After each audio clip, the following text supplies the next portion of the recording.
All right. Welcome, ladies and gentlemen, to the May 20th, 2025 meeting of the North Andover Zoning Board of Appeals. Please rise for the Pledge of Allegiance. Pledge allegiance to the flag of the United States of America and to the republic for which it stands, one nation, under God, indivisible, with liberty and justice for all. All right. Before we get started, an administrative note. We have been advised by Town Council that we cannot discuss the 288 Style Street application. This is because it was asking for a variance from uses permitted in the zoning, and that is not something that we typically allow by variance. It would create what I understand is a pretty complicated mess if we did, because then you could imagine you would have a variance for any particular use that you want, and that would make the Zoning Board of Appeals have an enormous amount of power that perhaps it shouldn't have. So we've been advised that we shouldn't be discussing it, and I will, if for some reason that changes in a future meeting, obviously it'll be brought back up, but I want to make sure if there's anybody that was here to comment on that we will not be discussing it today. I will mention it again when we get to the end of the agenda in case anybody shows up later having expected to talk about it. So I am sorry to disappoint. On the other hand, what it means is that it will not be moving forward as far as I understand. So thank you very much there. And second, do we have a motion to accept the minutes from the April 8th meeting? So moved. Seconded. All in favor? Aye. All opposed? All right, they are accepted. Next piece. I wanted to have a quick discussion because last month we had a meeting regarding the 3rd Street application, the 45 3rd Street application. And it got a little bit out of control. And I want to be clear that we do absolutely value input from the public. We want to be here to listen. And I hope that we conveyed that we want to work with the people proposing to try to find some consensus between the applicant and the neighbors whenever possible. And when not possible, then we, as a board, have to make a decision. However, we also need to, out of a sense of fairness and out of the ability for this board to function, set some limits on the amount of time that an individual is allowed to speak, and also some limits to the behavior. In particular, I want to make very, very clear that physical contact between attendees at this meeting will not be permitted. If there's any physical contact for any reason, no matter how innocuous, I reserve the right to throw you out immediately. And I want to make that absolutely clear, that even when it is not intended as violence, it does count as assault when you are pushing someone away from the podium. And so I want to be very, very clear that I will not permit that going forward. Second, that in the interest of trying to keep with time, I reserve the right when necessary to use a countdown clock. We have a gym timer here. And I will be strictly enforcing a 5-minute limit when necessary. I understand that some folks have been brought forward to speak for a group of people. And in those cases, I would encourage folks to speak individually or to write into the board. And I promise you, we read every single one of these letters that come into the board. And we do value those as strongly as we value someone coming in person. All right. Can you come to the podium, sir? So we were 288 Styles. I know it's not supposed to be discussed tonight. We were given about 5 hours notice that it won't be discussed tonight. Sure, I understand. Which I don't think is acceptable. I agree. We have done everything that the town has advised over the course of 7 months. We've started working on this the beginning of September 2024. Yeah. We were told 5 hours ago that this is not going to be discussed. I agree. Yeah. I feel like we should be heard. So I understand that, and I agree that this was not acceptable. Mm-hmm. And I will do my best to make sure that we figure out why it happened this way and that we improve our process so that this does not happen. But I am It's simply, appeared in the newspaper and it's on the agenda tonight. I understand. I've been advised that I am simply not allowed to let you come forward to discuss it. That is just, it is not an option for me. It is not within our power to discuss this item. And they just 5 hours notice. I am as unhappy with that as you are, and I sincerely apologize. And I'm going to have some conversations with our town council and with the building inspector and with our administrator to figure out how we can make sure that we address these much earlier in the process. Because as you said, it should not be, certainly 5 hours beforehand, but we should find a way to know this well before it even would end up on the agenda. I appreciate that. I absolutely appreciate that. And we will make sure that we don't have this kind of process happening again. Okay. Next is 45 3rd Street. Mr. Vaughn? Thank you, Brian Vaughn, obviously on behalf of Ryan Grasso. We, in advance, have requested just a continuance. We're working with the architect to revise our plans. We did get a plan set back that we weren't happy with, and so it's currently being revised, and we'll plan to get that to you as soon as we can, and be hopefully back before your next meeting with an updated plan set. All right. Do I have a motion to continue? This is a point of order. Do I have to read the? No, you do not. Okay. I make a motion to continue 45 3rd Street till further, What's the next meeting date? June 10th. June 10th. till June 10th. I'll second. Is that enough time? Do you have enough time to get in your? It should be. Okay.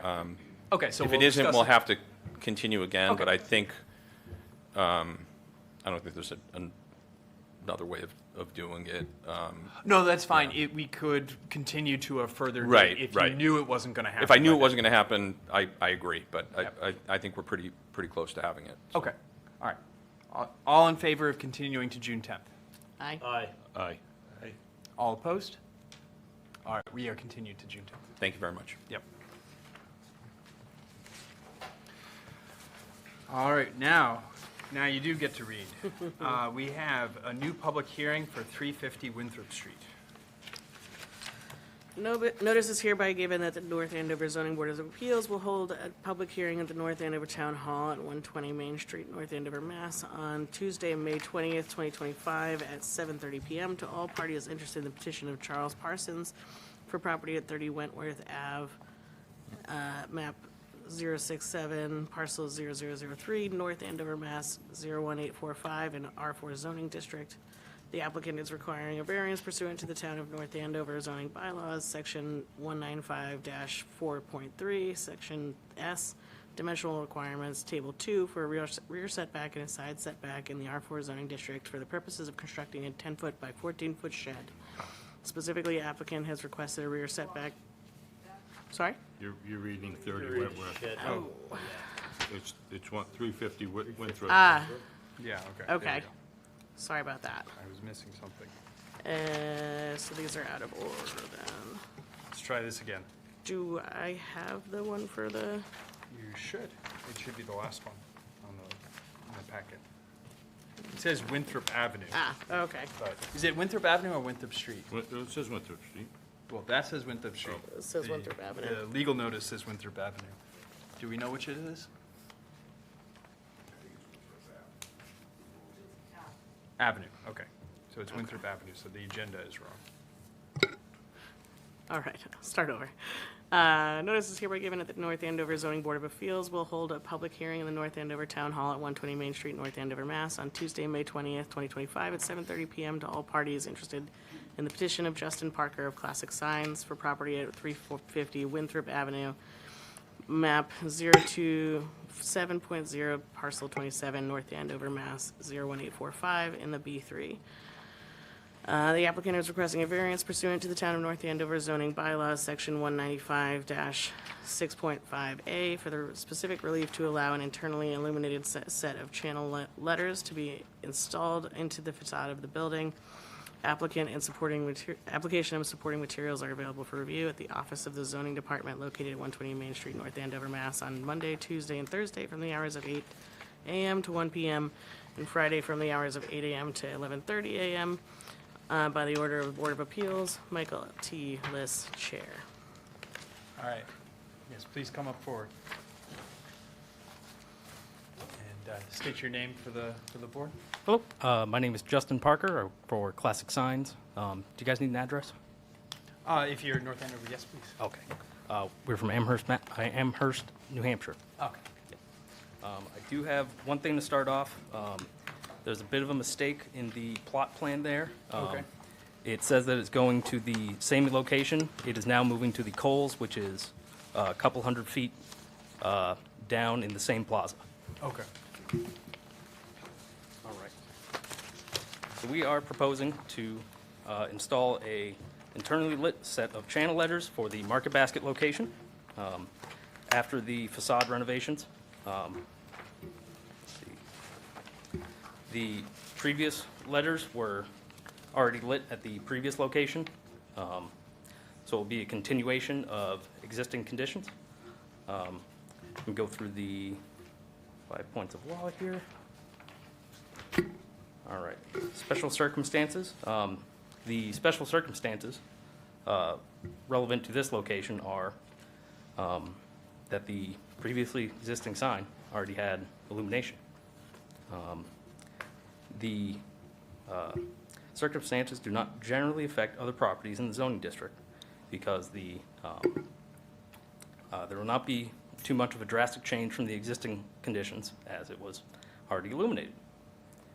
The literal enforcement of the town zoning bylaw will result in substantial hardship to the owner.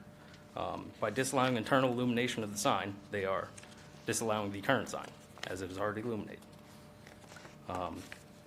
By disallowing a internally lit sign, we will have decreased business. This is the anchor tenant for this location, so it will probably not only result in decreased business for just the Market Basket, but all the surrounding businesses. Granting the proposed variance is the minimum change that is necessary in order to grant our client relief.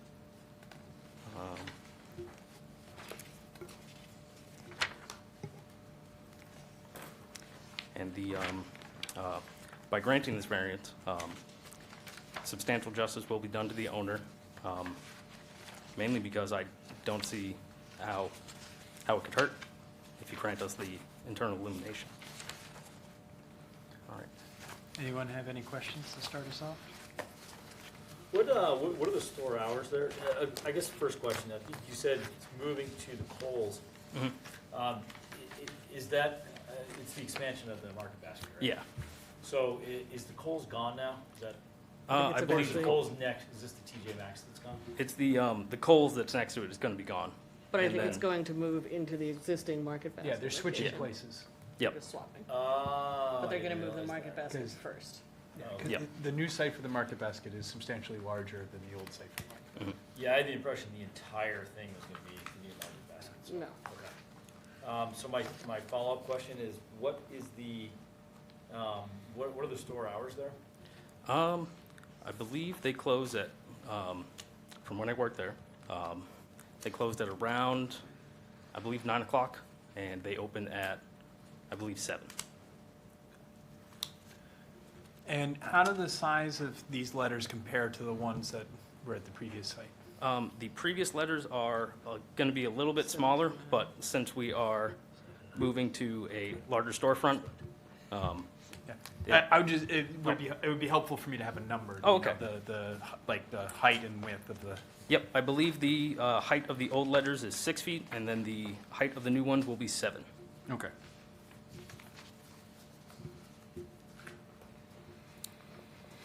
And I don't know, you probably don't have the numbers, but I think the new facade is also larger Yes. than the old facade, where the sign is going. What's your basis for for the argument that business will decrease at a Market Basket because the sign's not internally illuminated? Well, just on the basis that it won't be illuminated at night. So whoever doesn't know that there's a market basket there, won't see it from the street. I mean, it can be illuminated without a variance, Mhm. right? It's like The over- externally illuminated. Right, externally illuminated. Right. So it's not really a question of it being illuminated or not, it's just a question of being internally illuminated, right? Mhm. So I mean, are you saying that if there's only external illumination, then that won't call out the store or the sign to people sufficiently as compared with internal illumination? I'm not gonna say that it won't, but it will be, we generally go for internal illumination because it just stands out more. Instead of lighting up the entire store face, it just kind of, from farther away, you can see that, oh, there's bright channel letters out there in the distance. Is it just a variance for the illuminated sign? It's not the size of the Nope, sign? not the sign, just the illumination. And the existing one is already illuminated? Yes. And there are no residents directly across the street from that.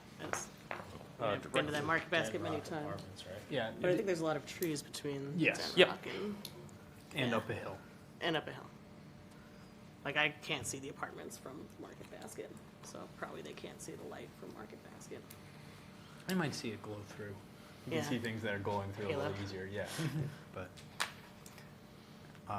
But yes, it's quite a distance from any residence, from facing any residence. Maybe as a point of order, I'd like to ask, are we allowed to make this decision including information that we've heard in other such, like, applications, like the relative lumen levels of internally lit versus externally lit? We are not, signs? so, Better to ask the question. yeah, I was gonna say, we are not supposed to consider information from others. I mean, you can use them to inform your questions, certainly, but yeah. Gotcha, okay. Have you done any light studies on the internally illuminated signs that you guys do versus an externally illuminated sign? On the verses, no. Hmm.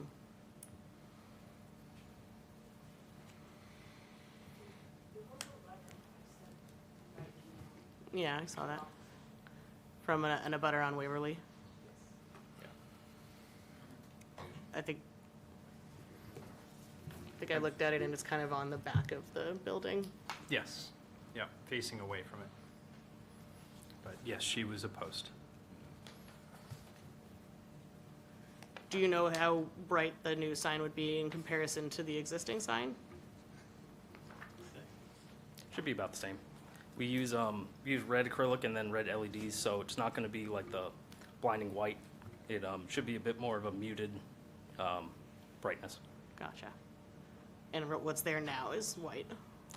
No, it is red. I think it's it's still lit by white lights with red plastic, but we do red lights and red plastic. Gotcha.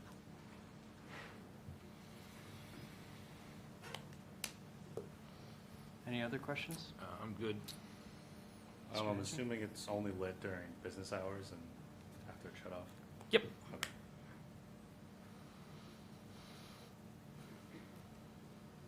Should we open to public comment?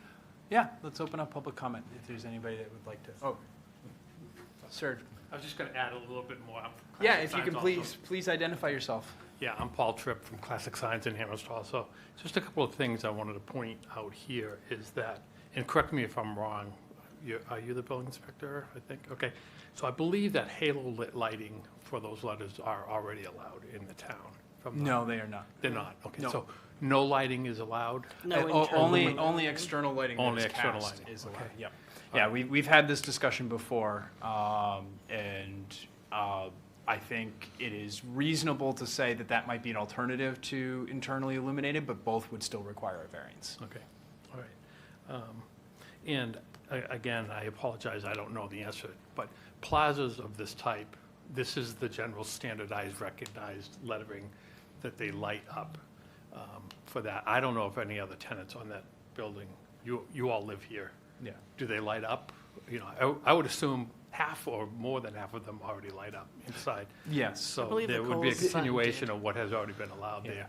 And then thirdly, when you have just the letters that light up, there's a lower footprint as far as dark skies are concerned. When you're lighting against a building and lighting the entire facade of the building bright enough to be able to be seen, the building is 400 to 600 feet away from the road. So in order to light that from that distance, they're going to have to put a huge amount of illumination on that building to be seen from that distance. There's going to be far less of a footprint of light coming from just the individual letters shining out toward the street. So I just want to make a Yeah, couple of Ms. those. Greg Coleman was sort of asking along those lines, was Yeah. asking like, how bright is it gonna be externally illuminated versus internally, and for exactly that reason. Yeah, that's the point. It's virtually impossible to measure that light output from that distance unless you're in that exact environment at night. And to answer this gentleman's question here, it will be lit only during store hours, but of course, store hours, it's only going to be lit at night. You know, during the day, it's a moot point. Yeah. I just want to bring some clarification to that. Thank you. And we did look it up, it is only open till 9. It's not, Yeah. not super late. All right. All right, let's open it up to public comment, if anyone wishes to chime in. All right. So we did have the one letter, as you said, from woman on Winthrop.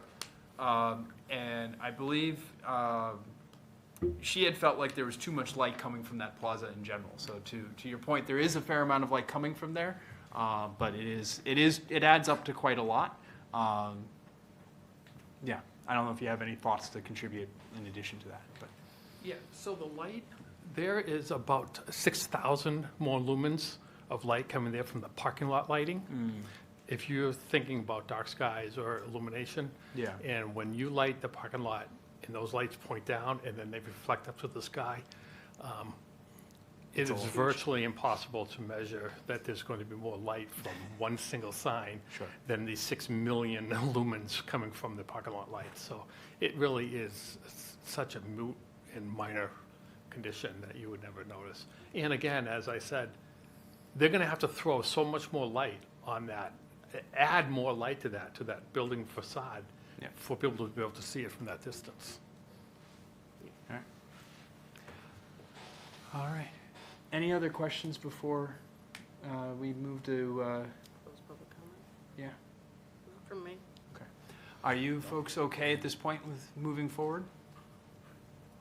Yep. All right. Move to close public comment? I'll second it. All in favor? Aye. Aye. Aye. All right. So now we're deliberating. Any folks have any additional thoughts that they want to give? I'm opposed to it, to be honest.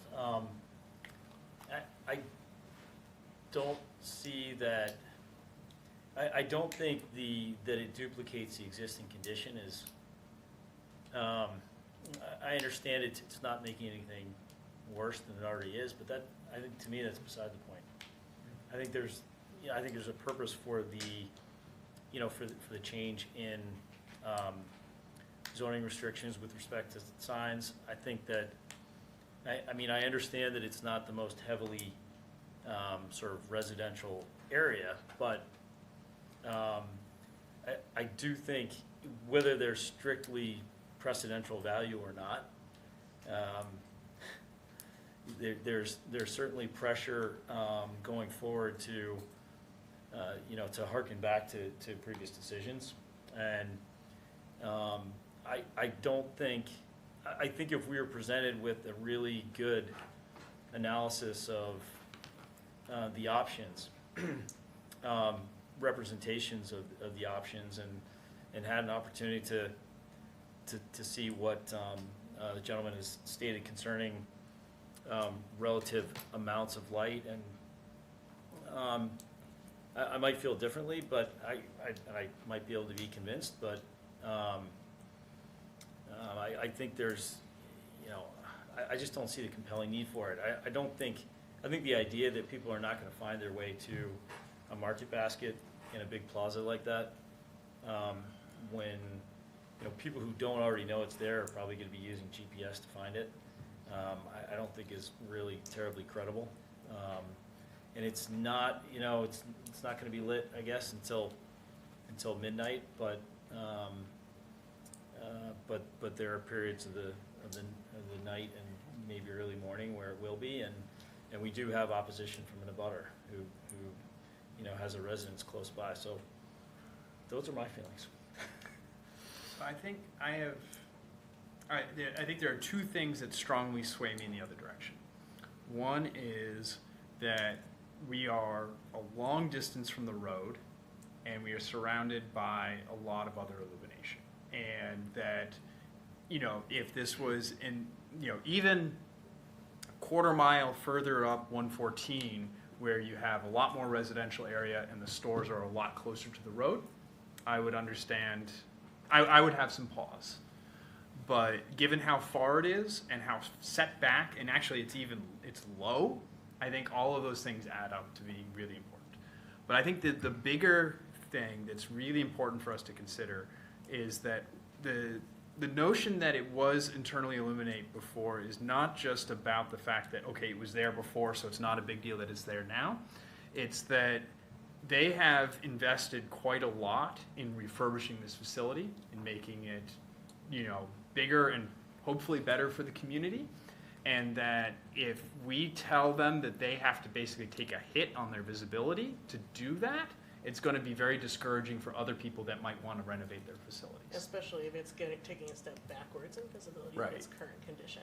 And so this is a problem that we've run into before when talking about gas stations and internally illuminated signs as well, where, if they have prices up there that are internally illuminated, that's been grandfathered in, and then they want to, renew the appearance of their gas station, and they want to change their numbering, we're telling them that you can't do that because it really hurts your visibility.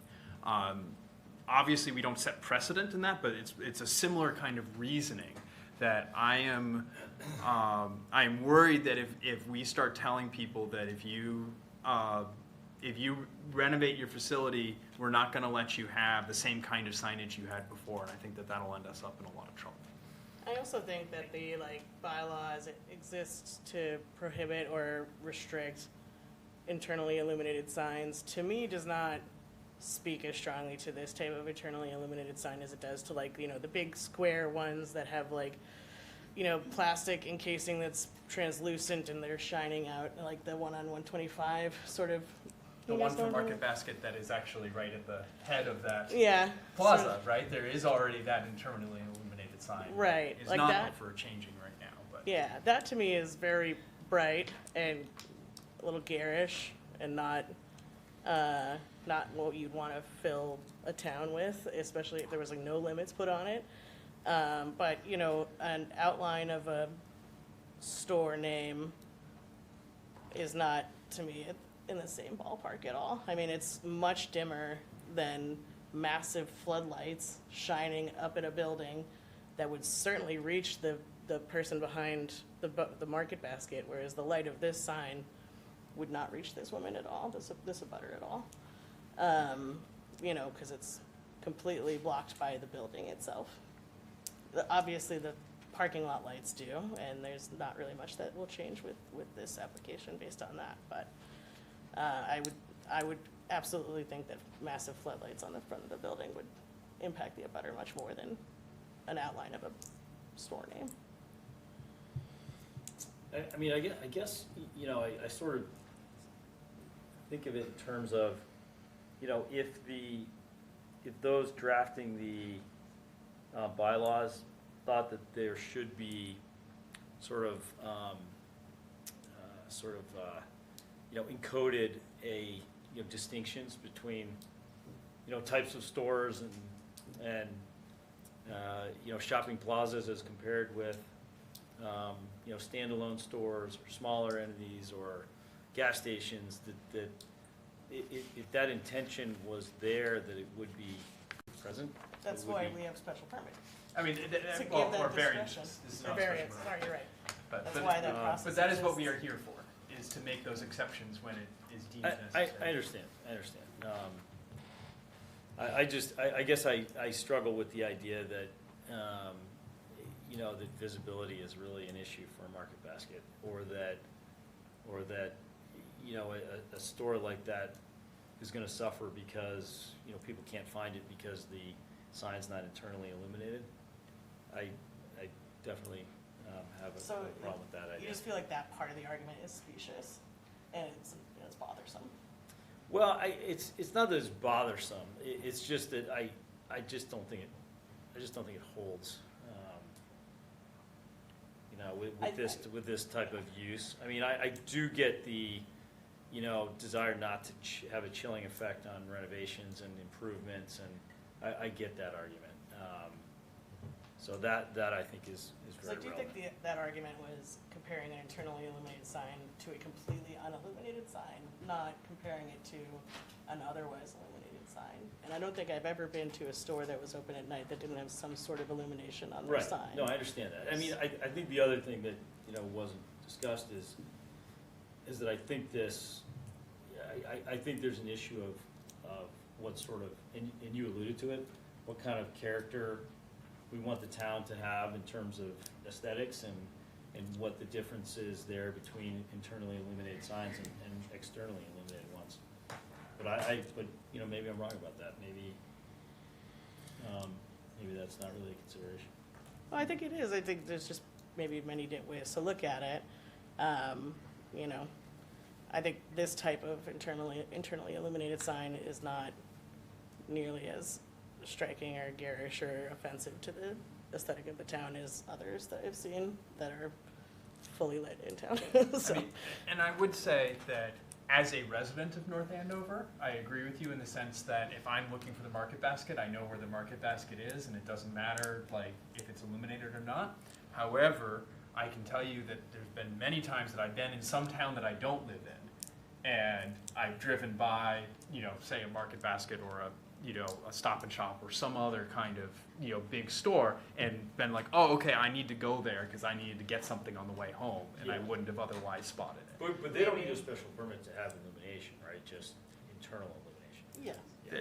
That's true, and I think it is partially up to us to decide if it is worth insisting upon that, or if we would rather, you know, I think if we're talking again about the amount of light that is being cast around the community, it would be more to externally illuminate such a huge sign, and it would be huge. By many, many times. Right. But that said, you know, we do have a bylaw that says that we want it that way, right? And that is a reasonable statement.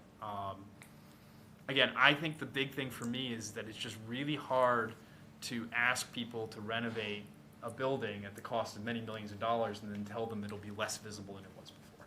Or visible in a strikingly different way that changes. Yeah, I mean, it's less visible in like a readability way, right? I think the whole point of internally illuminated signs, especially the channel letters, is that it's supposed to be, you can read it from a mile away, in the way that an externally illuminated is just harder to read.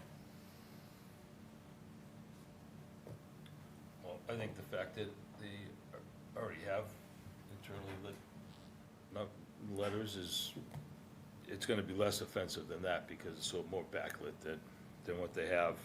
And, I think externally lit's gonna be much brighter and bother the lady on Waverly more. And, so, Mr. Hatchie, any thoughts?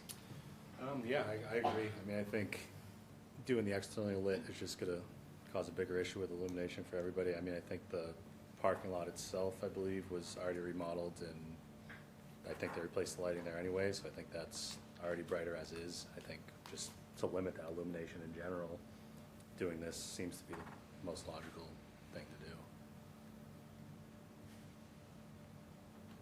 So this needs a majority vote? It needs 4 out of the 5 of us. Any variance needs a supermajority. Any last thoughts before we get to the voting?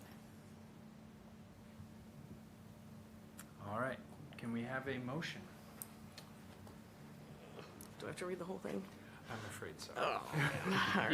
You can leave off the last paragraph, the application supporting materials. Okay, let me just make sure I'm reading the right one again.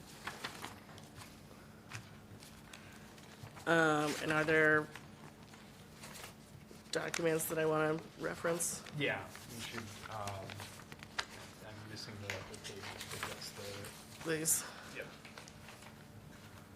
The plan by, just. By Classic Signs, revision on March 6th. 3 pages, okay. So, just the second two paragraphs, right? The application of Justin Parker of Classic Signs, start from there.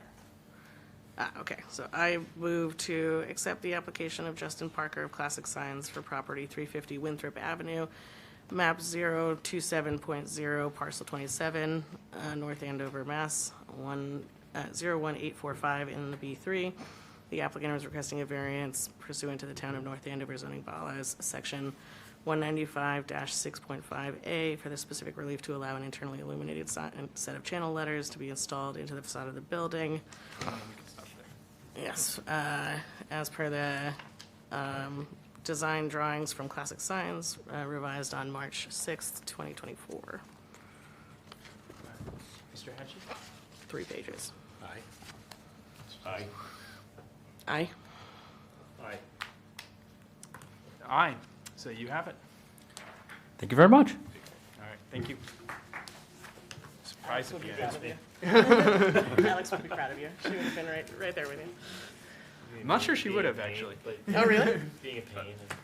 She hates internally illuminated signs. I hate, Oh, I see what you I mean. like the discussion. I hate it, but. All right, let's move on to our next item. Yeah. 30 Wentworth Avenue. Yeah. Let's see. So that was the one that I was trying to read before, correct? Yes. Notice is hereby given that the North Andover Zoning Board of Appeals will hold a public hearing at the North Andover Town Hall at 120 Main Street, North Andover, Mass. on Tuesday, May 20th, 2025 at 7:30 PM to all parties interested in the petition of Charles Parsons for the property at 30 Wentworth Avenue, map 067.0, parcel 0003, North Andover, Massachusetts, 01845 in the R4 zoning district.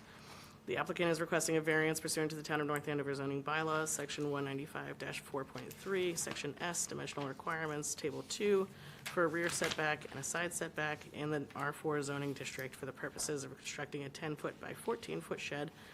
Specifically, applicant is requesting a rear setback needing a relief variance of 24.0 feet and a side setback needing a relief variance of 13.0 feet. The rear setback proposed is 6.0 feet, and the side setback required per table 2 is a minimum of 30 feet. The side setback proposed is 2 feet, and the side setback required per table 2 is a minimum of 15 feet. The rear setback required for table 2 is a minimum of 30 feet. Is that, Typo. gotcha. Application and supporting materials are available for review at the Office of the Zoning Department located at 120 Main Street, North Andover, Massachusetts, on Monday, Tuesday, and Thursday from the hours of 8 a.m. to 1 p.m., and Friday from the hours of 8 a.m. to 11:30 a.m. by order of the Board of Appeals, Michael T. List, Chair. Yeah, and actually, it's 6 feet from the side, right, and 2 feet from the back. Oh, no, it's the other way? Okay, it is the other, okay. It's 6 feet from the back and 2 feet from the side, okay. Okay. All right, please, come on up and identify yourself. Hi, everyone. My name is Charles Parsons, live at 30 Wentworth. I'm here representing myself and my wife and my 9-month-old daughter. So we're asking for a variance to build a 10 by 14-foot shed. It's going to be a garden shed to put gardening tools, lawnmowers, etc., as well as material from the house. We moved here 3 years ago. We bought a relatively small house, and we have about 100 by 100-foot piece of property. So granting this variance, putting it in the corner, as opposed to putting it where the current law says we need to put it, would essentially put it in the middle of our yard, which is visually unappealing, doesn't look great, and also would just not allow us to sort of fully build the house and the property that we want to build. So as mentioned, we're trying to put it 6 feet from the back property line and 2 feet from the side of the property line. We feel that those are fair numbers. The reason for the 6 and the 2, the 6, we plan to put some things behind the shed so that they're kind of hidden from the street, which we also think is a little bit more visually appealing than having We have a couple of canoes and kayaks, so those will all be hidden.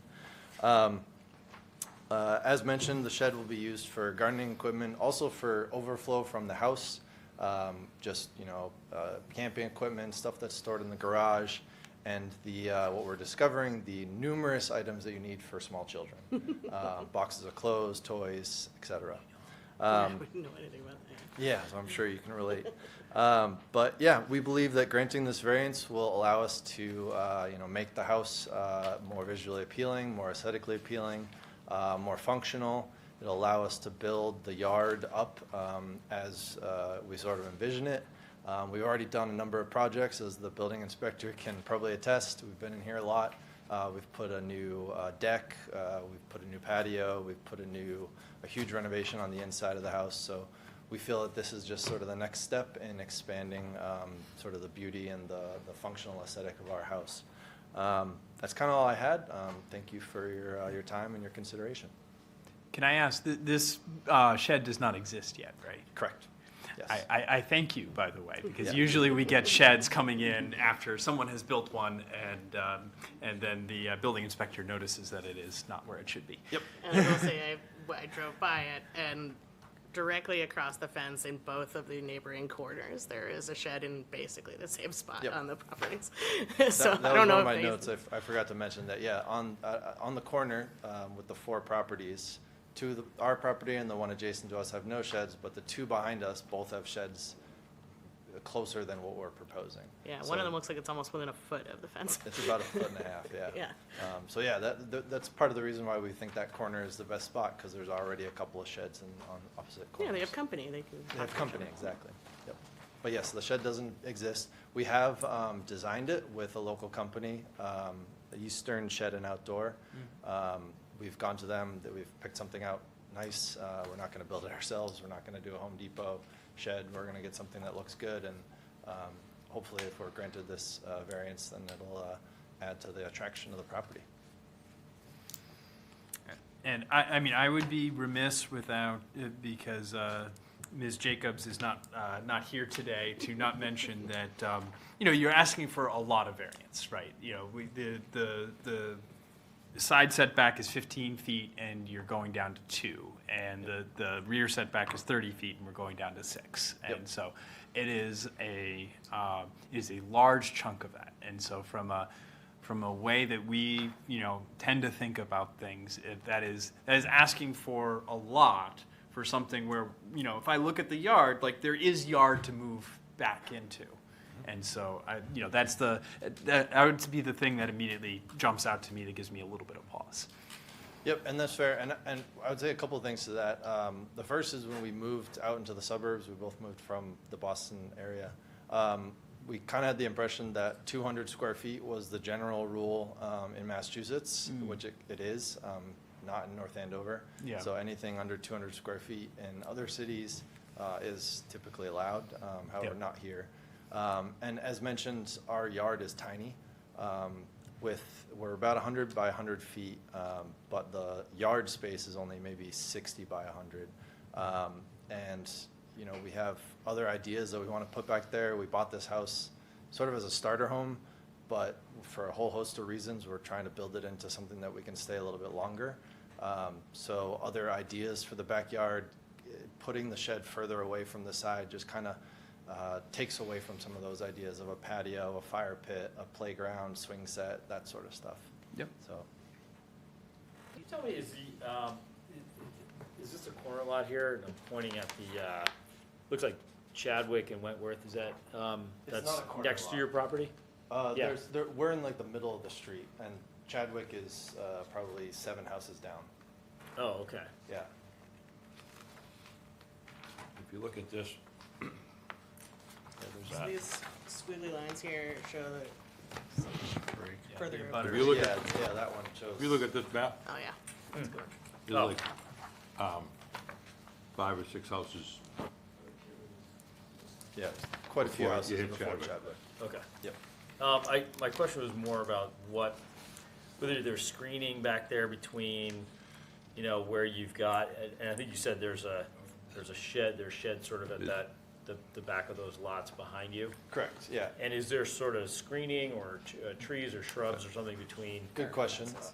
There's a 6-foot privacy fence that goes across the whole rear setback, rear got lot. it. And on the side, between us and the property to our side, there's a 4 or 5 foot picket fence that slopes up at the back. And you mentioned that the neighbors to your rear both have sheds kind of similar. Correct. Have you talked to your neighbor that doesn't have a shed? Yes. And what is their? He said, "Why are you getting a variance when your neighbors don't care?" Fair enough. We had already started the process, so I kind of, yeah. You're we're- saying I'm doing a lot of projects, I don't want to get jammed up here. Well, and Exactly. the real answer is you don't want to mess with Paul. Yeah. So, Yeah. okay. Any other questions before we open up the floor a little bit? All right. Is there anybody from the audience that would like to speak regarding this topic? Okay. Anything else before we start closing public comment? I make a motion to close public comment? Well, so are you okay with moving forward? Yes. Okay. All right, now we I go. make a motion to close public comment? A second? All in favor? Aye. All opposed? All right. We are now deliberating. I mean, having driven by it, it's like literally would just be a very similar cluster of sheds to what it already is. There is no fence on the front, so having space to put things behind, and there's not really any space behind the house. So having space to put things behind the shed makes sense to me, but otherwise utilizing as much of the yard as can be used for other things also makes sense to me. That's sort of where I fall on it. It's in keeping with what other people have in the neighborhood and specifically close to the shed in the back of those other yards. It is very close. It does represent very large variances, but it makes sense in every other respect, from the use of the property, the encouragement of as he said, kind of making the most of the property despite its small dimensions. And there's fencing back there as well, so, you know, say there was somebody who moved to one of those houses in the future that didn't want a shed, took their shed out, and didn't want shed out, probably not gonna see him anyway. So, makes sense to me. Yeah, I just think that there's so many out there that are not conforming, unless we're gonna go tell everybody they gotta move their shed. Why should we punish the guy that wants to do the right thing? I mean, technically we do. Well, But, And if it were like attached to the house and like making the whole house seem bigger, maybe I would feel different, but yeah, it's, no, you know. I think that the 2 sheds in the backyard, that, you know, his abutters, and he's only gonna block the view of those sheds, right? Yep. So, not, Yeah, I agree. I mean, I think it's better to keep it conforming with the rest of the neighborhood. I think it's obviously a better view from the street with it back in the corner as opposed to kind of being 24 feet away from that property line now. So, yeah, I agree. I think that's the best spot. It's not like a 6-story shed, right? How tall is it? No, not a 6-story shed. It Definitely. has an internally illuminated sign. I have seen some things that people call sheds that I'm like, it's like a tiny house. Yeah, I mean, That's a tiny house. yeah, exactly. I think it's very important that the neighbors are fine with it. You know, I think if this was a situation where, especially that neighbor that doesn't have a shed, if they objected loudly, I would push pretty hard to move it away, just because, like, we have the ability to do that, right? You know, if it's not a weirdly shaped property, we could very reasonably make the demand that it be moved a bit further, even if we don't want to force them to move it all the way into the setback. But given that the neighbor that doesn't have a shed is really not upset, given that there are 2 other neighbors that do have sheds right on that corner, and that there's a privacy fence on one side and a 4-foot fence on the other side, you know, I'm of the opinion that this is a crime without a victim, really. So, yeah, all right. Shall we, any other thoughts before we go to a motion? Okay. Okay, I move to approve the petition of Charles Parsons for property at 30 Wentworth Avenue, map 067.0, parcel 0003, North Andover, Massachusetts, 01845 in the R4 zoning district. The applicant is requesting a variance pursuant to the Town of North Andover zoning bylaws, section 195-4.3, section S, dimensional requirements, table 2, for a rear setback and a side setback in the R4 zoning district for the purposes of constructing a 10-foot by 14-foot shed. Specifically, applicant is requesting a rear setback meeting a relief variance of 24 feet and a side setback meeting a relief variance of 13 feet. The rear setback proposed is 6 feet and the side setback required by And the rear setback. Oh, That's the. sorry, yep, the rear setback proposed is 6 feet and the side setback In the rear.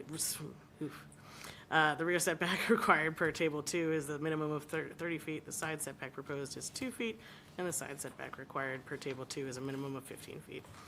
And should I reference the Yeah, plan of the exactly, land? Dated July 6th, 2022. By, I think it looks like hand sketched on. I actually don't know that it okay. was by an engineer of any sort. Okay. Is that All right. right, too? Mr. Hatchie? Aye. Mr. Chesson? Aye. Aye. Aye. I am an aye. You have it. All right. Thank you very much. Thank you. Thank you. All right. Next up is 180 High Street.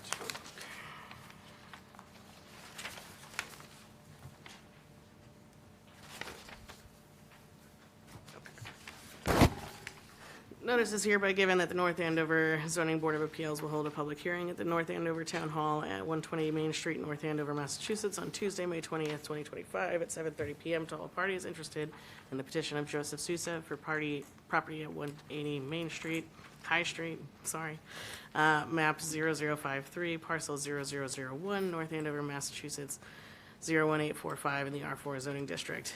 The applicant is requesting a special permit pursuant to Town of North Andover zoning bylaws, section 195-10.7, subsection N4, for converting an existing single-family dwelling to a two-family multi-unit specifically. Applicant is requesting the conversion of an existing one-family dwelling to a two-family dwelling. Application and supporting materials are available for review at the Office of the Zoning Department, located at 120 Main Street, North Andover, Massachusetts, on Monday, Tuesday, and Thursday from the hours of 8 a.m. to 1 p.m., and Friday from the hours of 8 a.m. to 11:30 a.m. By order of the Board of Appeals, Michael T. List, Chair. All right.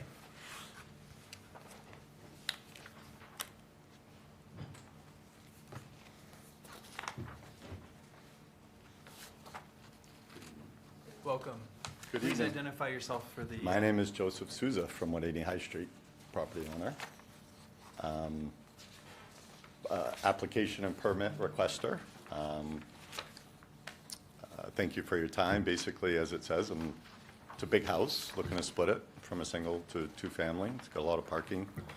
The reason I want to do that is really personal. A number of personal life situations have come up over the last few years, including a divorce, and so my family's gotten a little smaller, and that property's pretty big, the house specifically. Also had a bunch of medical issues not allowing me to really use part of the home in terms of up and down stairs, both due to psoriatic arthritis and 11 surgeries. So, with that, looking to really have my son and I stay on the first floor. It's a really accessible property, and let others enjoy the rest of the house and gain both income and some upgrades. The property's 1914, so it needs some insulation work and some code work, so that would all be part of this process as well. That's what I'm looking to do. So will the exterior of the building change at all? Zero. Okay. Nada.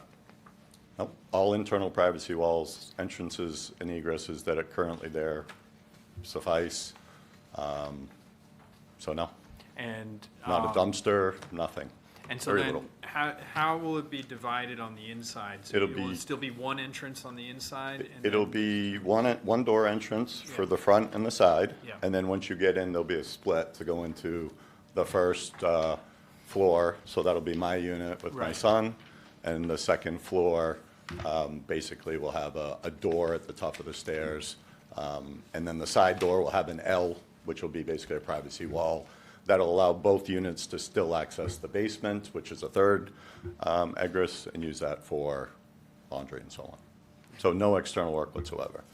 Okay. Just did windows this winter. That was probably the most external work I expect from it.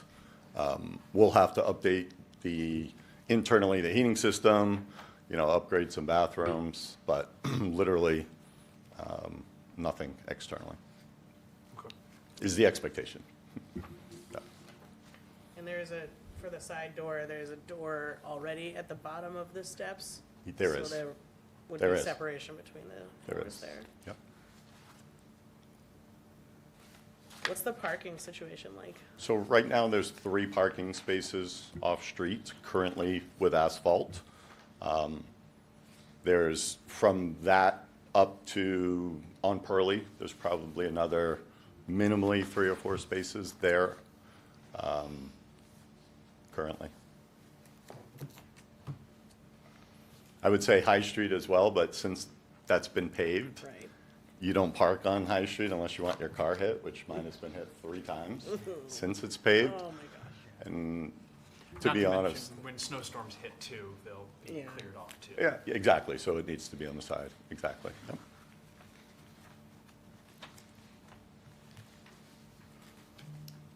Is the attic presently finished? It is not, no. So it would just be basically storage space conditioned, I'd say about 400 square feet, 5 feet to 5 feet on the knee walls.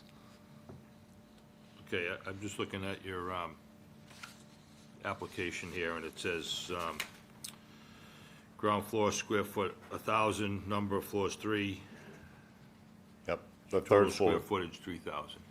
What's It that? says total square footage 3,000. Of the property, correct. Of the But with the knee walls and the slopes in the attic, it would only be able to be about 400 square feet without dormers. So, yeah, I just want to confirm that the finished living space will stay at 2,044 square feet.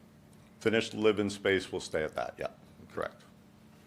And you intend to live on the first floor and Correct. rent the second floor? Yes. So the second floor will have the 2 bedrooms? Second floor has at least 2 bedrooms, yes.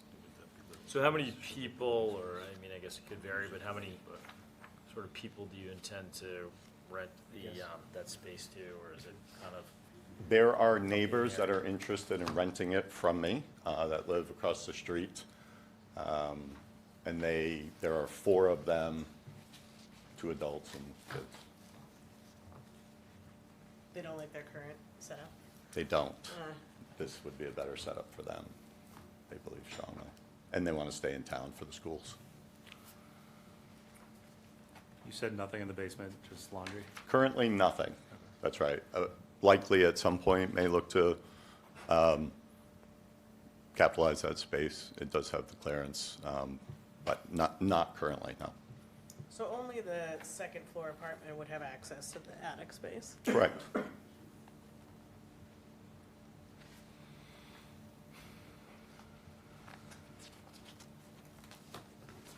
Shall I open up the floor?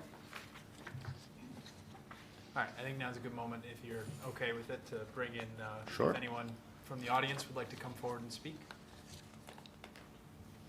Mrs. Souza, I might ask that you sit down, just so Sure. people can come up to the podium as they, Yeah, sit here or? either way works. Anywhere? voice is pretty loud. Well, yeah, if you need to speak, I'll ask you to come forward, just so that they can catch it on the microphone. For public record. Yes, please. Hi, go my ahead. name is Fatima Delgado, and I live on 38 Columbia, right behind Joe. And my only concern is parking. Currently, there's no parking, and we have a lot of issues with parking, and it's a very crowded area. And right now, you only have 2 parking spots. And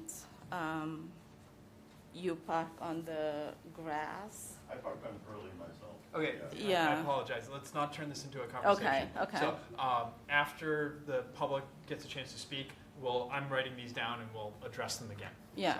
Yes. So parking is a huge concern for me. I've been in the same house for about 25, 28 years, and it's always been a challenge. The space is the area is a little bit crowded right now. On my road, there's currently 3 multifamily homes, and parking has always been a little bit of an issue. And with adding more to the area that's already congested, it's only going to create more issues for the current residents. Yeah. Yeah, Okay. so Yeah. that's, So for you, what would, I mean, having seen the plans, it sounds like you feel that there's not enough parking currently on that plan. So what would for you seem like a reasonable remedy? How many more parking spots do you think that spot would need? I don't know. Okay. Because currently there's no space to add any parking spots. Right. There really isn't enough space in that area to add parking spots, so I don't have a solution for that. Okay. I don't know. Okay. Yeah. All right. Thank you. Anyone else?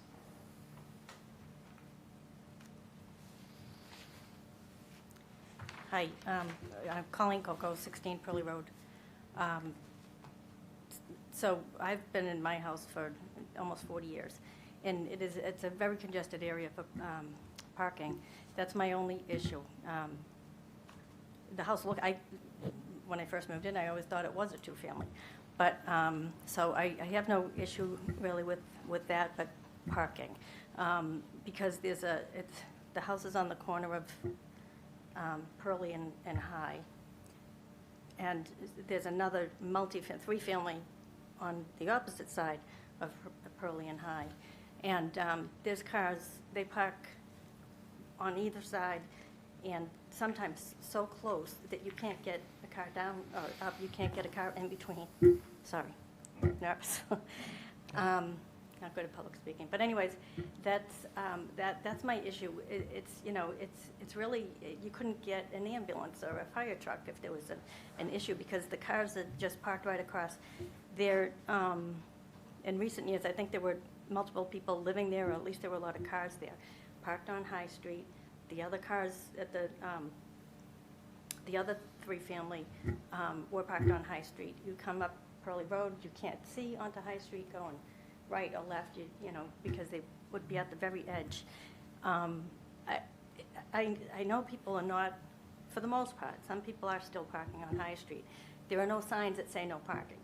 So are people allowed to park on High? Because if people, I don't know, because that would be good if they're not, but there's not enough parking on Pearly Road on the corner of this house right now for multifamily, because I think before, when there were several cars there, they were parked on the lawn, like in the winter or whatever, parked up, and it was a mess. There were just cars all parked, up on the grass or in the snow.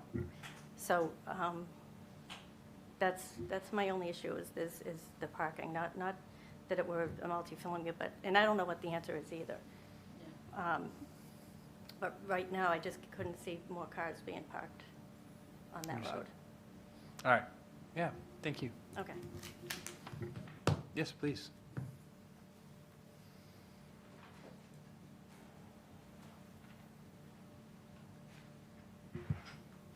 Good evening. My name is Everett Whipple. I own a three-family there on Columbia Road. I've been there for about 30 years. My family and I lived at that house for about 14 years. Currently, it's rental property. We have plenty of parking. But I just wanted to make a couple suggestions. I've been in this house on High Street. It looks like in the past it was used as a two-family. Whether that was legal or not, I don't know, but it was set up that way. I'm not saying that, that should make a difference, but I'm familiar with the house, so there is space to do that. The parking situation, it's a pretty good-sized lot. I would think he'd be able to come up with 4 parking spots easy enough, 2 for each floor, which him and his son 2 cars, rental, 2 cars, I think that'd be plenty. And the parking situation is tight over there. And I'm wondering if maybe making parking so that it's only allowed on one side of the street or the other might be helpful, because like Colleen was just saying, if people are parked on both sides, I know Columbia Road, if people are parked on both sides, it's tight getting between those cars. Yeah. If it was mandated that you could only park on one side of the street, I think that would cure a lot of that problem. I mean, that might be a great idea. Unfortunately, that's not within our power as a Yeah, board okay. to. I didn't know, I but- didn't know but- whether that, no, if that was or not, but. To- so totally. Pearlie Road would be the same issue. I know what Colleen's saying is, there's a 3-family on the corner, and those people park all over the place. And the parking at 180, in the past, with so many cars there, was rental property, and it was rented out to college students. So they were having parties, and there was a lot of cars there. That's true. So I think as a 2-family with limited parking, you probably eliminated some of that issue. Yeah. So, just my opinion. All right, thank you. Anyone else that would like to come forward? Please come to the podium. I apologize.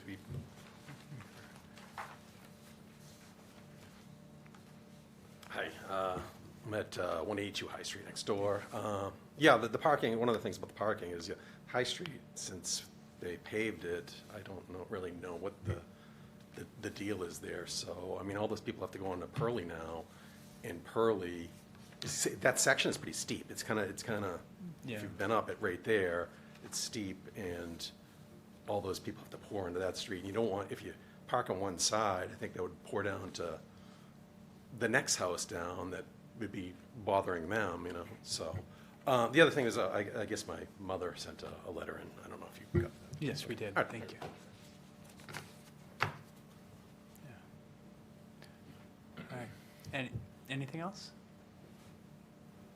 All right. Can you come back forward? Because I think we know what the order of the day is. Yeah, parking. So for my property, and I was going to bring a picture, like I said, there's 3 spots currently asphalted, and there's at least 3 or 4 more available. All of my parking is off-street. Yeah. The other side of Pearlie is not, and causes a lot of the congestion. They don't have any land for the cars to go. Yeah. So outside of the driveway, they end up on the street. What I'm saying is overflow parking for my lot is still off-street Yeah. And it's still on your lot, right? and Yeah. on my lot, exactly. And I'm at the edge of Pearlie, like on the corner. And so I think traffic was also mentioned, and totally agree about the comments with High Street. That can be difficult to get up there from Pearlie. I think it's better now that it's been paved, but more dangerous in a lot of ways. Yeah. People go faster. Way faster. I mean, so I've spoken with the town and the police about High Street, and there is parking on High Street. It's not no parking, other than during the winter, as mentioned. Yeah. Well, that's, All right. so there are different ways you can park off on the street. You don't have to be on the curb. That is actually legal parking. And they actually want people to park there to slow the traffic down a little bit, was what I was told. The police said there isn't a no parking sign here, so you can park here. But I wouldn't. So my point is, I think they're trying to get us to not park on High Street, is what I've done. And the reason I actually park on the grass is because I've had 3 surgeries on my right knee. That's the easiest way for me to get in my front. They took that parking away from me, actually. So that really does hurt, and it has pushed a little bit more traffic to Pearlie. So can I ask a question? Sure. And maybe this might be a Paul question, but the area to the right of the front door that's like lawn, would you need a curb cut to make Yeah. that? I Okay. talked to the town about it when they were Gotcha. doing it. Gotcha. Which, I mean, we can do, if that's where a preferred parking would be Well- versus Pearlie, but Yeah, I mean, I think A curb cut then would be a whole nother thing that we have to Right. go in Yeah. front of. Well, here that's why I for, was so. wondering how much You are required to have two additional. parking spots Per, per unit, so you need 4, okay, and it can't be grass, it would have to be paved. perfect. So I need to add one. So, so if he needed to add one, would that so if he doesn't add one, it would require coming back here? Is that correct? Okay. So, so in terms of I'll add discussion one. with the folks in the community, what it means is that even if we approve this today, you still need to have 4 spots of parking, or else you won't be allowed to have a second unit, and so you would need to come back here. So it comes with the stipulation that it would have to be 4 parking Understood. spots. How many bedrooms are in each of these units as designed? Proposed to be 2 on the first and 3 on the second. Two and three, okay. And you said right now it's you and your son, and so you plan to live on that floor as well, long-term? Okay. All right. Any other questions, thoughts? Are those parking spots that you're speaking of including the garage or just the driveway? No, just the driveway. So if you include the garage, there's 5 currently. It's a 2-car garage? Yes, ma'am. Yep, Is that like tandem or? side by side. Oh, But 2 cars would park in front of the garage, right. blocking the garage. Yeah, it just didn't look that wide to me when I looked at it. It's 20 by 23, I believe, and actually next to it is 9 feet of asphalt as well. Yeah. That you could tandem. So technically, if you wanted to walk it out, there's 2 in front of the garage, 2 in the garage, and 1 next to the garage and 1. So 6 altogether currently, as you mentioned, 3 available and 3 stacked. I mean, depending on how you orient that, and that's, up to him as a landlord, you can split the garage, and then you have the spot in front of the garage also available, and then it Yeah. becomes a thing of, at least every unit has control over full egress and entrance. But, okay.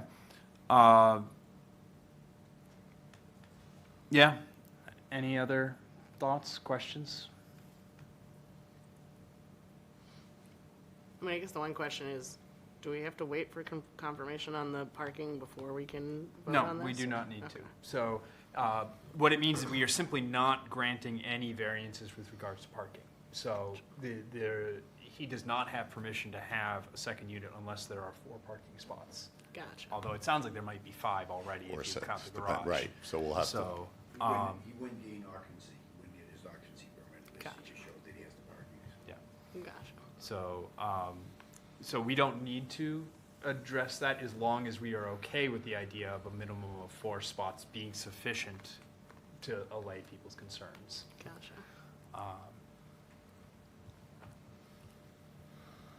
And I guess I want to give one last chance to the community, given that there are likely 5 spots if you include the garage here.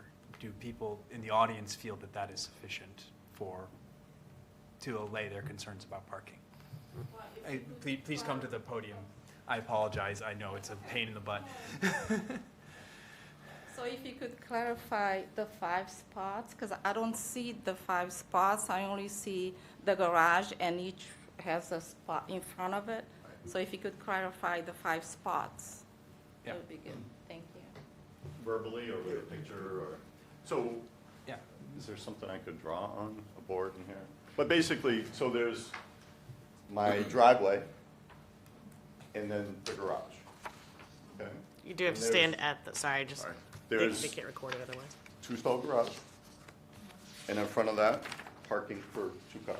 So that's 4. That's 4. Yeah. To the right of that is where I park, is a 3rd asphalt, it's tilted. So You park on the grass though. I do because of my foot right now, but honestly, the 3rd spot is outside the garage structure. So to the right of the garage, there's 9 feet of asphalt. And it goes the whole length of the garage to my backyard. So that would be 5. 4 and then that 3rd. Yeah.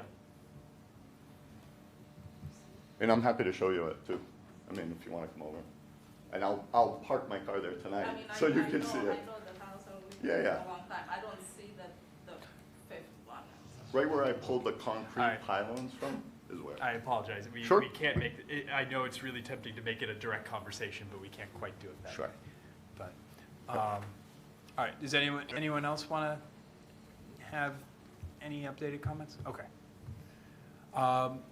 At this point, are you comfortable with moving forward? Yes. All Correct. right. Do we have a motion? Motion to close public comment? I'll second. All in favor? Aye. Aye. All right. Any thoughts? I mean, I feel like, internally, this looks like many apartments that I have been in, and that people I know and love have appreciated renting. I think that the design and the layout make total sense. I think probably parking will be a little bit sticky, especially being kind of on the corner and having tandem parking, where if someone does need to get let out of that blocked space, that means someone backing out, another person backing out and leaving, and then someone pulling back in. That's just kind of a lot of shuffling right near an intersection.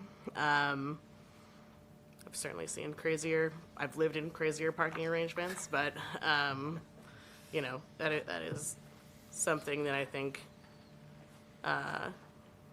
especially as a landlord, you might have to be conscientious of and trying to sort of help the flow of traffic be as easy as possible. I think I guess I'm a little concerned that, the added dwelling has 3 bedrooms, and, if you assume it's 2 parents and a young child or something, then that's a very different proposition than 6 students or 6 younger people double bunking, and, parking sounds adequate for the first scenario, but not the second necessarily, and it does sound like a crowded area and a busy kind of road situation there. So I don't know. Sympathetic to the plan and the layout, and it sounds like the character of the area is pretty consistent with. There are a lot of multifamily homes, but a little concerned about the parking situation, particularly given we've had a bunch of people express concerns about it. I do think the parking situation on High Street is interesting to me because, I work with a number of clients on High Street, and it is true, I never see anyone parking on the street except for like me when I go to visit my clients. And I've never really understood why. Hit out there, 3 times. 3 times by like people passing. That's why. Not by like plows in winter. This is like just by people passing. That's so I strange. have cameras everywhere. Oh my god. Can I add a point? I'm Is it afraid too you late? can't. So we unfortunately are at the point where we have to separate it a bit. But I do want to say, I think it matters to me in my assessment of this that the plan is for it to be owner occupied, and obviously we don't have control. Once we approve this, he's allowed to do whatever he wants. But I believe him when he says he wants to still live here. I think that matters just because he's going to have to deal with whatever the fallout of having those additional residents and additional parking situations as much as everybody else, and it'll create an incentive to control that a little bit. Wait, you don't want large college parties right upstairs from your children? That's so strange. My boys might actually like it more than me. It's, I mean, of course we can't stipulate who's allowed to rent those apartments. That would be discriminatory on all kinds of levels. But I do think it matters that the owner is going to be there, and it's not, for example, someone who is remotely managing this and doesn't really care what happens. Yeah. Any other thoughts? Not much. I mean, I completely agree. I think it's very similar to a lot of the multifamilies around there, and I think worst case scenario, he does have the space to add some parking if he really needs to. So yeah, I think it's okay. Yeah, because you can do the curb cut and add parking off of High Street there. Yeah. I don't know how costly that would be, but, It would be costly and might require them coming back here. oh, for a curb cut? Yeah. I've not voted on what that would be interesting. No, not, Cuts us directly through DPW. oh, DPW, okay, But okay. the curb cut would take away a parking spot off of High Street as well. Yeah. That it sounds like Plus, nobody they uses. do line of sight and they'll do everything else on that too. So it's not like clear cut, yeah, we could put a driveway there. I think, I've been to the location and he has the opportunity to create his own parking off of the main street there. So. All right. Any other thoughts?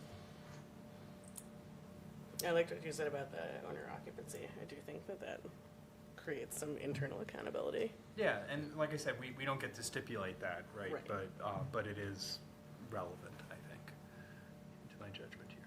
Can I ask him a question? No, we can't. We had our chance. I'm good. That's why I ask like 3 times Yeah, usually. Just fucking. It should be like asking your kids if they I need to could go to the probably bathroom find it. before a long I road could probably trip. find the answer. Are you right sure? Get the answer half. All right, do you need a minute then? No, I'm good. Yeah, Okay. just- All right, shall we have a motion? And just for my clarification, this Yeah. is a special permit? Yes, this is a special permit. So the idea is that the zoning allows for 2-family housing in this zone by special permit. Gotcha. And so it still requires 4 votes. It still requires 4 votes. Okay. All right. I move to accept the petition of Joseph Sousa for property at 180 High Street, map 0053, parcel 0001, North Andover, Massachusetts, 01845 in the R4 zoning district. The applicant is requesting a special permit pursuant to Town of North Andover zoning bylaws, section 195-10.7, subsection N4 for converting an existing single-family dwelling to a 2-family multi-unit. Specifically, applicant is requesting the conversion of an existing 1-family dwelling to a 2-family dwelling, referencing plans by McKenzie? McKenzie Drafting and Design, 5 pages dated April 2025. Or should Yeah. and the American Surveying Company mortgage inspection plan dated September 7th, 1995. Thank you. Mr. Ginsburg? Aye. Aye. Aye. Aye. And I'm an aye. All right, you have it. Thank you. All right, and once again, as the last item, we will not be discussing 288 Stiles Street on the advice of town council. And so with that, we have concluded our items except for one last one. So the motion to adjourn?